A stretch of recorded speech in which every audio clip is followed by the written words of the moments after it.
Dažniausias moterų klausimas yra kaip vartoti, priklauso nuo jūsų būklės. Jeigu menopauzės simptomai yra pakankamai ryškus, galite vartoti nuo 1 iki 3 konteineriukų per parą.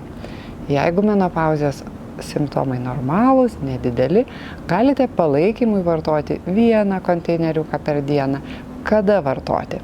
Kadangi produktas daugiaplanis, jeigu vartosite ryte prieš maistą, jums suteiks energijos, geriau jausitės, geriau susivirškins pusryčiai. Bet jeigu vartosite dieną prieš pietus, tai irgi gerai. Kadangi yra probiotikų, kadangi yra fermentų, ženkliai geriau suvirškinsite pietus ir po pietų būsite darbinga. Jeigu vartosite vakare, tai irgi gerai. Kadangi fermentuotas sojų ekstraktas, ryžių luobelės pagerina kepenų veiklą, tai jūs lengvai suvirškinsite per dieną suvartotą maistą ir vakare puikiai pailsėsite. Taigi, vartokite maisto papildą Matrix pagal jūsų poreikį ir gyvenimo būdą, bet geriausia vartoti prieš maistą, nes jis kupinas fermentų.